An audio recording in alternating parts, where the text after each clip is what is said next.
Hello student, मैं हूं यादव निर्पत, प्रवक्ता 18 कला डिग्री कॉलेज। आइए देखते हैं, कल जो आपने कमेंट के माध्यम से हमसे दो प्रॉब्लम्स पूछी थी, जो ज्योमेट्रिकल प्रॉब्लम्स थी, उन प्रॉब्लम्स का सॉल्यूशन हम आपके सामने लेकर आए हैं। आइए देखते। प्रॉब्लम नंबर 1 है, चित्र में दिया गया है यदि कोण AOC बराबर 110 अंश तो कोण ABC का मान ज्ञात करना है। ये दिया गया है कि यदि कोण AOC बराबर 110 अंश दिया है तो हमें कोण ABC का मान ज्ञात करना है। देखते हैं, बहुत ही सिंपल है, लेकिन प्रयास रहेगा कि आपको ऐसे समझ में आ जाए कि कभी आप ना भूलें। प्रॉब्लम फर्स्ट, चित्र जो दिया गया है उस चित्र को हम लेके चलेंगे।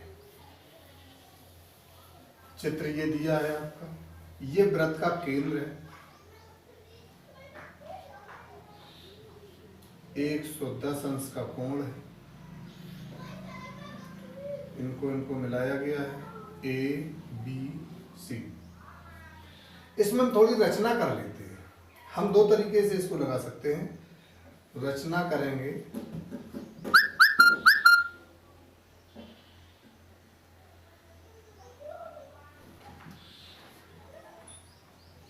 वृत्त की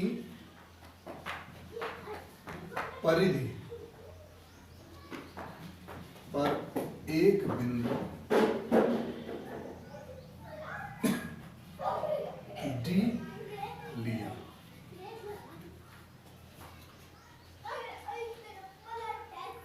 हमने जे एक D बिंदु ले लिया है जो कि अर्धवृत्त के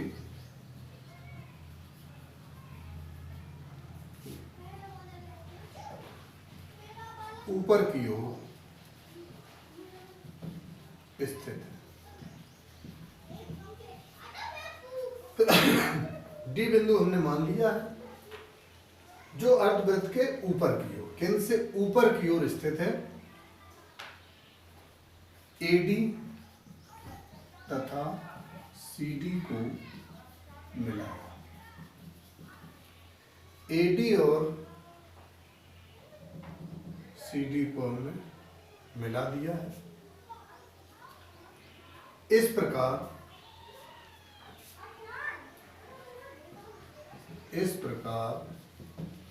कोण ADC निर्मित हुआ।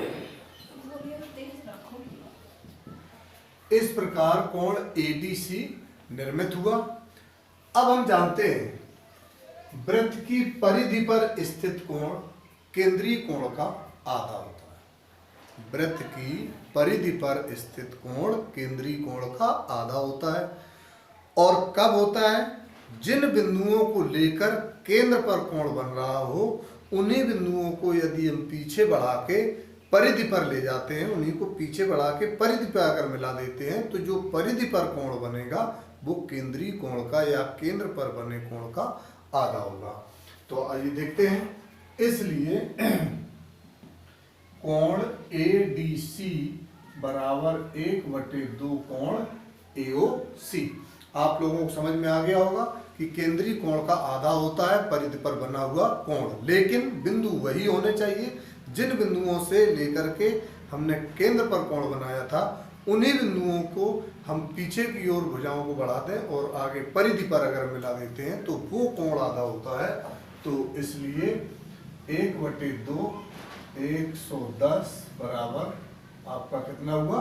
55 अंश। ये आपका 55 अंश का कोण बन गया। कौन सा? ADC 55 अंश का कोण बना। अब हम देख रहे हैं, चूंकि ABCD एक चक्रीय चतुर्भुज है। चक्रीय चतुर्भुज, तो चक्रीय चतुर्भुज के सम्मुख कोण संपूरक होते हैं। चक्रीय चतुर्भुज, कोई चतुर्भुज चक्रीय कब होता है? जब उसके चारों शीर्ष वृत्त की परिधि पर स्थित हो, तो वो चतुर्भुज चक्रीय होता है।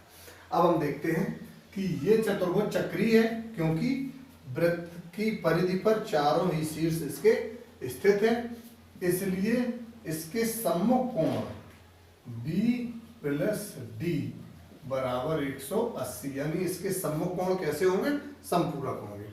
तो अब B का मान हम D का मान निकाल चुके हैं।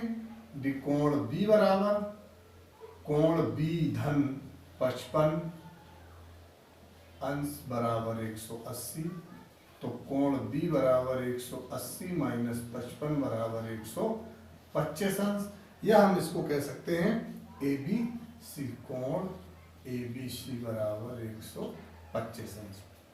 तो ये आपको समझ में आ गया होगा। अब हम देखते हैं, यदि समझ में ना आए तो दोबारा भी आप कमेंट करके हमसे पूछ सकते हैं। आपकी हर एक समस्या का समाधान करने के लिए हम बिल्कुल तैयार हैं। और इसी के साथ प्रॉब्लम नंबर 2, जो कि बहुत ही सरल है। चित्र दिया गया है, चित्र में ये अर्धवृत्त है और ये वृत्त का केंद्र है O, और A कोण 65 अंश का दिया हुआ है, जे B है और जे C है। अब हम देखते हैं, इसको बिगाड़ देते हैं।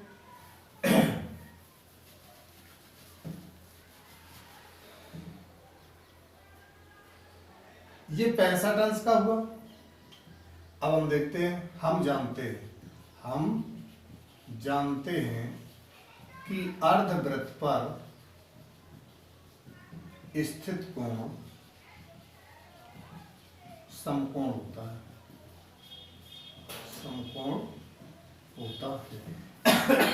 अर्धवृत्त पे कैसे जाने? ये AB एक रेखा है जो व्यास है। व्यास क्यों है? क्योंकि वृत्त के केंद्र से होकर के जा रही है, इसलिए ये व्यास है। और इनके दोनों किनारों को ऊपर जाके बिंदु C पर मिलाया गया है। जब ये दोनों किनारे बिंदु C पर मिले हैं तो वो उन्हीं बिंदुओं से होकर के गए, इसलिए ये भी आपको ध्यान रखने वाली बात है कि अगर किसी अर्धवृत्त में का कोण समकोण होता कब है? जिन दो बिंदुओं को मिलाने पर व्यास बन रहा है, उन्हीं बिंदुओं से ऊपर परिधि पर कहीं कोण बने तो वो अर्धवृत्त पर बना हुआ कोण समकोण होता है। तो अब हम देख लेते हैं, इसलिए कोण ACB बराबर 90 अंश, अतः कोण A धन कोण C धन कोण B बराबर 180, क्योंकि त्रिभुज के तीनों कोणों का योग 180 अंश होता है, ये भी हम जानते हैं। तो कोण A का वैल्यू है 65, C का 90, कोण B की निकालना है। तो कोण B बराबर 180 माइनस 155, 90 और 65 155 होगा, इसलिए कोण ABC बराबर हुआ आपका 25 अंश। यही आपसे पूछा गया था, कोण ABC।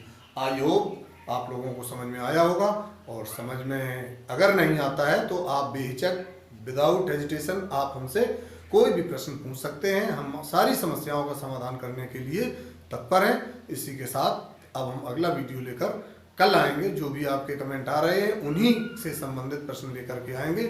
Thank you.